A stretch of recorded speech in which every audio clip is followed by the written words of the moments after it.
अवधूत चिंतन श्री गुरुदेव दत्त. श्रोते हो नमस्कार. आपल्या सर्वांचे राजयोगी कानिफनाथ या यूट्यूब चॅनलवर स्वागत आहे. मागील व्हिडिओमध्ये आपण मच्छिंद्रनाथ महाराज यांची जन्मकथा श्रवण केली. कामिक कोळी ते बाळ घेऊन घरी जाण्यासाठी निघाला. आता पुढील कथा श्रवण करूयात. कामिक कोळी ते दिव्य बाळक घेऊन घरी आला. त्याच्या घरी त्याची पत्नी शारद्वता आपल्या पतीची वाट बघत होती. या दाम्पत्याला संतान नव्हते, त्यामुळे हे दोघेजण निराश झालेले होते. परंतु दैवयोगाने यांना हे दिव्य बालक प्राप्त झाले. तो कोळी ते बालक घेऊन घरी आला. आपल्या पतीच्या हातात हे बाळ बघून ती पतीला म्हणाली, हे स्वामी, हे आपण कोणाचे बालक घेऊन आला आहात? याचा देह तेजपुंज आहे. असे वाटते की स्वतः गंधर्व तुमच्या हातात आहे. हे कोणाचे बालक आहे स्वामी? यावर कामिक कोळी म्हणाला, हे शारद्वता, हे बाळ आपल्याला दैव कृपेने प्राप्त झाले आहे. यमुना नदी किनारी घडलेला सर्व वृत्तांत आपल्या पत्नीला सांगितला.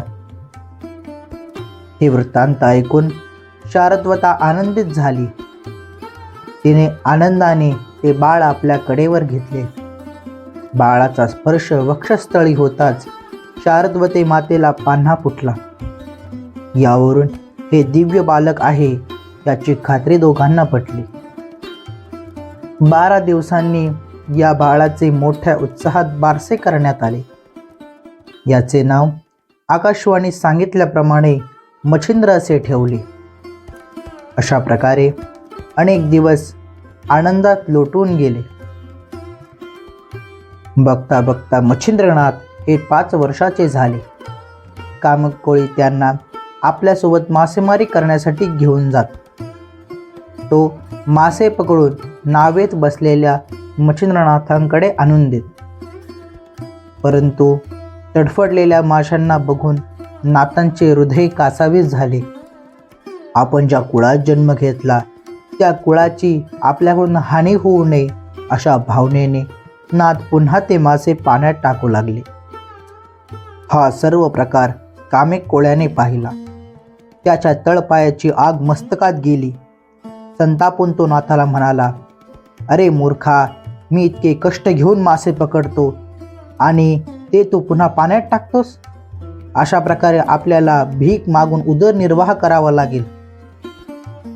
यावर नाथ मनातल्या मनात विचार करू लागले, अरे भिक्षा अन्न हे सर्वात पवित्र अन्न आहे. यात काही दोष नाही. कामिक कोळी पुन्हा मासे पकडण्यासाठी पाण्यात गेला. इकडे नाथ दृष्टी चुकवून तिथून पळून गेले. पायी फिरता फिरता ते बद्रिकाश्रमात येऊन पोहोचले. त्या ठिकाणी त्यांनी लोखंडी खिळ्यावर डाव्या पायाचा अंगठा ठेवून तप प्रारंभ केले. अन्न पाण्याचा त्याग करून वायुभक्षण करू लागले. महादेवांकडून प्राप्त झालेल्या रामनामाचा अखंड जप सुरू केला. असे तप करता करता 12 वर्ष लोटून गेले. शरीरावर सर्व मांस गळून गेले. फक्त हाडे शिल्लक राहिले. डोळे कापरा समान पांढरे झाले. नखे, केस यांची मोठ्या प्रमाणात वाढ झाली.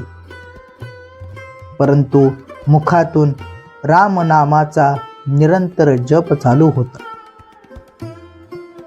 एके दिवशी महादेवाच्या दर्शनासाठी दत्त महाराज बद्रिकाश्रमात येऊन पोहोचले. त्या ठिकाणी त्यांनी महादेवाची स्तुती प्रारंभ केली. दत्त महाराजांची स्तुती ऐकून महादेव प्रकट झाले. ते दोघे भागीरथी म्हणजेच गंगा नदीच्या तीरावर भ्रमण करू लागले. फिरता फिरता अचानक त्यांची दृष्टी मच्छिंद्रनाथांवर पडली. महादेव दत्तात्रयांना म्हणाले, अरे हा कोण तपी आहे? अशा निर्मनुष्य ठिकाणी इतके घनघोर तप तो का बरं करत आहे? याचा शोध आपल्याला घ्यावा लागेल. मी येथेच थांबतो. तुम्ही त्याच्या जवळ जाऊन या तपामागचे कारण विचारा. महादेवाच्या आज्ञेने दत्त महाराज नाथांजवळ येऊन पोहोचले. हे तपोजेठी, तुमच्या मनात अशी कोणती कामना आहे ते मला सांगा. हे शब्द कानी पडताच मच्छिंद्रनाथांनी डोळे उघडले. समोर दत्त महाराज उभे होते. हे योगेंद्रा, तुम्ही कोणत्या कामनेने हे घनघोर तप केलेले आहे, ते पण अशा निर्मनुष्य ठिकाणी की जेथे एकही मनुष्य दृष्टीस पडत नाही. यावर नाथ म्हणाले, तुम्ही कोण आहात हे मला आधी सांगा. यावर दत्त म्हणतात, अरे, गुरुपीठाचे मूळ असणाऱ्या अत्रि ऋषींचा व महासती अनुसूया मातेचा मी सूत दत्त आहे. असे ऐकताच मच्छिंद्रनाथ यांनी दत्तात्रेयांच्या पायी मिठी मारली. तहानलेल्या बाळाला आई दिसल्यावर तो जसा धावत येतो किंवा गायीने हंबरडा फोडल्यावर वासरू जसे धावत येते, त्याचप्रमाणे नाथ महाराज दत्त महाराजांच्या पदी लोळू लागले. हे गुरुदेवा, तुम्ही त्रिदेवांचा अवतार आहे. माझ्या कठोर तपाचे फळ आपल्या दर्शनाने मला भेटले. हे बाळ, आता चिंता करू नकोस, असे म्हणत मच्छिंद्रनाथांच्या मस्तकी दत्त महाराजांनी हात ठेवला. कानात गुरुमंत्र सांगितला.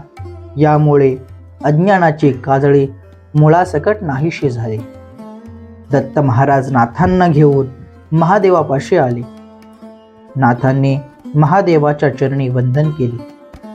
महादेवांनी मनात ओळखले व दत्त महाराजांना म्हणाले, हा कवी नारायणांचा अवतार आहे. याची आणि माझी भेट यापूर्वीच यमुना किनारी झालेली आहे. याच्या हातून पुढे खूप मोठे कार्य घडणार आहे. तुमच्याजवळ असलेल्या सर्व विद्या याला शिकवा. सर्व शास्त्रात, सर्व विद्येत याला पारंगत करा. दत्त महाराजांनी नाथांना सर्व विद्येत पारंगत केले. शैली, शिंगी, कंथा असे अलंकार दिले. उन्मनी मुद्रेने नाथांचे कान फाडले. त्यात मुद्रिका टाकल्या व कानफाटी या संप्रदायाची सुरुवात केली. नाथ हे नाव देऊन त्यांना सनात केले. अशा प्रकारे मच्छिंद्र हे मच्छिंद्रनाथ झाले. अवधूत चिंतन श्री गुरुदेव दत्त. अशा प्रकारे आजच्या भागात आपण नाथांचे संगोपन, ते नाथांनी दीक्षाप्राप्ती कशी केली ही कथा श्रवण केली. पुढील व्हिडिओमध्ये आपण नाथांनी सप्तशृंगी मातेची केलेली साधना व नाग अश्वस्थावरील देवतांना नाथांनी कसे प्रसन्न करून घेतले ही कथा श्रवण करणार आहोत. अवधूत चिंतन श्री गुरुदेव दत्त. ओम नमो आदेश.